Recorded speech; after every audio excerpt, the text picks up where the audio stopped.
Good morning, students of class 4th. Welcome to online class, student. This is your EVS class. I am your EVS teacher. Students, अभी आपको जो chapter चल रहा है वो आपका चैप्टर 10 चल रहा है, आ क्लीन हाउस। ओके, तो अभी हमने आपका इसका प्रीवियस वीडियो में आपको इसका चैप्टर को समझाया था, बट अभी कुछ चैप्टर आपका रह गया है इसमें, तो वो आज हम आपको उसका आगे का चैप्टर स्टडी करेंगे।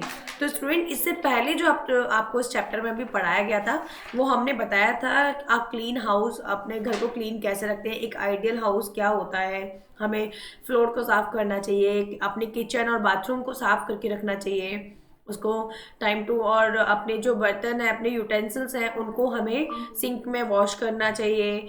अपनी जो थिंग्स हैं, हमारे शूज़ हैं, स्कूल बैग है, इनको प्रॉपर प्लेस पे रखना चाहिए। तो स्टूडेंट, इन सब चीज़ों के बारे में आज हमने आपको इस वीडियो में डिस्कस किया था, बट आज हम डिस्कस करेंगे मीनिंग द डस्टबिन। ओके, चलिए स्टार्ट करते हैं। Sorry, managing the dustbin. तो स्टूडेंट्स स्टार्ट करते हैं।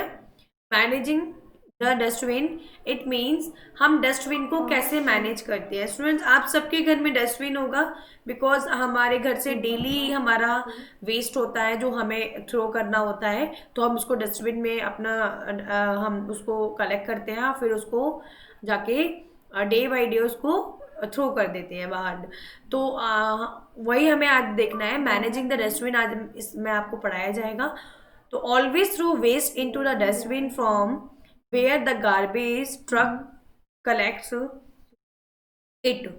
ऑलवेज थ्रो वेस्ट, हमें हमेशा अपना जो वेस्ट होता है, जो हमारा कचरा होता है, इन तो डस्टबिन में डालना चाहिए। फ्रॉम वेयर, वहाँ पर द गार्बेज ट्रक, जहाँ हमारा गार्बेज कूड़े का जो ट्रक होता है वो वहाँ से कलेक्ट कर ले, उसको वहाँ इकट्ठा कर ले। हमें हमेशा अपना जो डस्टबिन है उसमें जो गार्बेज पड़ा है उसको वहाँ डालना चाहिए, उस जगह पर डालना चाहिए। It is very wrong to keep your house clean and dump in front of a neighbour's house. It is very wrong, ये बहुत गलत है to keep your house clean, अपने घर को साफ रखना, and dump front of neighbour's house. अपने घर को तो साफ रख लेते हैं, लेकिन जो नेबर्स का जो हाउस होता है, उसका जो फ्रंट होता है, उसको हम गंदा रखते हैं। मतलब आप अपने घर को तो क्लीन करते हैं और अपने घर के आगे का जो भी कचरा होता है उसको साफ क्लीन करके आप आगे कर देते हैं, तो वो आपका तो घर क्लीन हो जाता है, बट आपका नेबर का जो घर है, वो आपका जो डंप सारा कचरा है वो वहाँ ही जमा हो जाता है। तो ये बहुत ही रॉन्ग है, बहुत बैड हैबिट है। हैव टू सेपरेट डस्टबिन, हमें दो अलग अलग डस्टबिन रखने चाहिए। Put biodegradable items in one dustbin, हमें जो बायोडिग्रेडेबल आइटम्स होते हैं, जो आइटम हमारे बायोडिग्रेडेबल होते हैं, यानी कि जो हमारे हमारी खाद में मिल जाते हैं, जैविक खाद बन जाती है जिनकी, उनको हमें एक डस्टबिन में डालना चाहिए। Biodegradable things include fruits and vegetables peels and leaves collected from the garden। Biodegradable जो थिंग्स होती हैं, जो चीज़ें होती हैं, वो उसमें इंक्लूड होते हैं, क्या क्या होते हैं, फ्रूट्स होते हैं उसमें, एंड वेजिटेबल के पील्स होते हैं, हमारे फलों के और सब्जियों के छिलके आते हैं, and leaves of collect from the garden, और गार्डन से जो हम लीव्स को कलेक्ट करते हैं वो सारी चीज़ें आती हैं। तो स्टूडेंट आज से समझ सकते हैं कि जो हमारा जो भी फूड आइटम्स होता है उसके जो छिलके होते हैं, जैसे कि पील of banana, peel of orange, peel of Apple, peel of हमारा मैंगो के जो छिलके होते हैं, इन सब के, हमारे वेजिटेबल्स के पील होते हैं, लाइक जैसे potato, reddish, carat.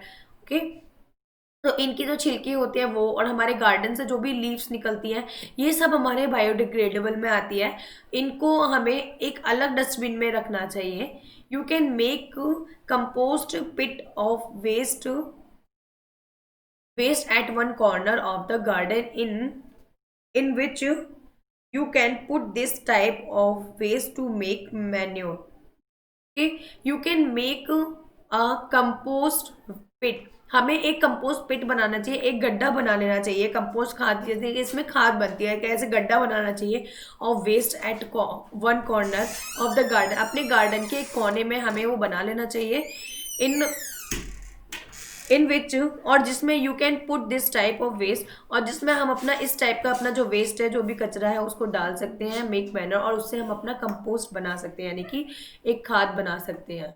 Okay students, चलिए next, every student please turn your page, come on the page next number 63। Use the second dustbin for waste items that are non biodegradable. आपको जो दूसरा dustbin है वो waste items को में use करना चाहिए जो कि नॉन बायोडिग्रेडेबल होता है, जो कि हमारा जो कचरा जो घुलनशील नहीं होता है, जो हमारे लिए बिल्कुल वेस्ट होता है, यानी कि अजैविक कचरा जो जिसको हम बोलते हैं। These do not decompose easily.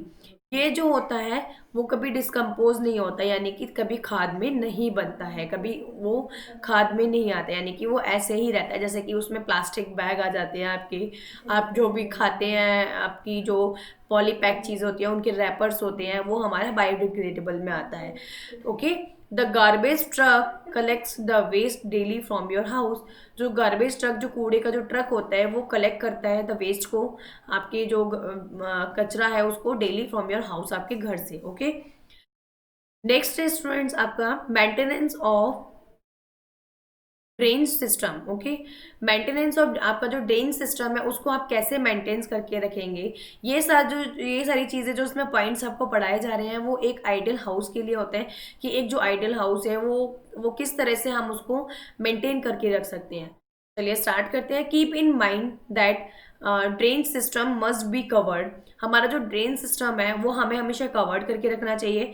Mosquitoes bread in dirty water and separate diseases like malaria, dengue and chikungunya.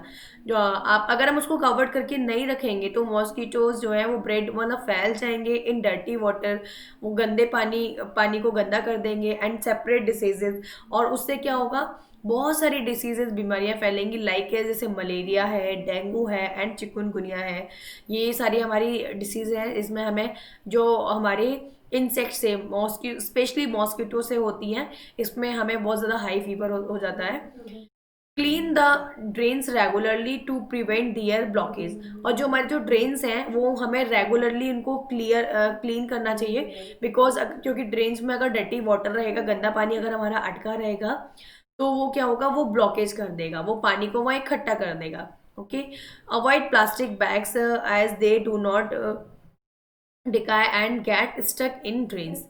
हमें अवॉइड करना चाहिए प्लास्टिक बैग्स को, as they do not decay, क्योंकि वो उसमें घुलते नहीं है, and get stuck in drains, और हमारा जो ड्रेन्स होता है, जो हमारे नाली का जो बहाव होता है, जो उसको उसको रोक देते हैं।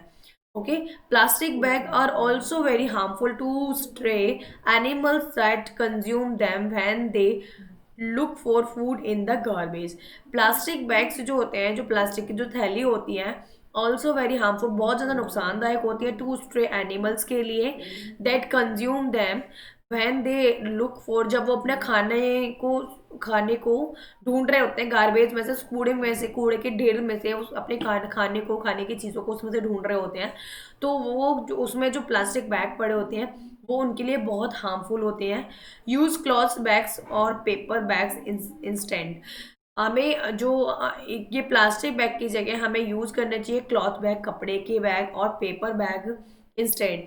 इसके बदले में हमें ये पेपर बैग है, हमारा कपड़े के बैग है, इनको यूज़ करना चाहिए स्टूडेंट। हमें प्लास्टिक बैग को यूज़ नहीं करना चाहिए। आपको पता भी होगा हमारी गवर्नमेंट कई बार प्लास्टिक बैग को बैन कर चुकी है, बट उसके बाद भी अभी हमारा प्लास्टिक बैग बैन नहीं हो रहा, लेकिन हमें उससे बहुत ज़्यादा हमें उससे परेशानियां हैं, और हमारा जो हमारी अर्थ पे बहुत सारी आगे आगे जो प्लास्टिक बैग यूज़ करने से बहुत सारी आगे परेशानियां आने वाली हैं, बिकॉज वो बायोडिग्रेडेबल नहीं है, वो कभी भी नष्ट नहीं होते हैं, जलाने के बाद भी वो रह जाते हैं।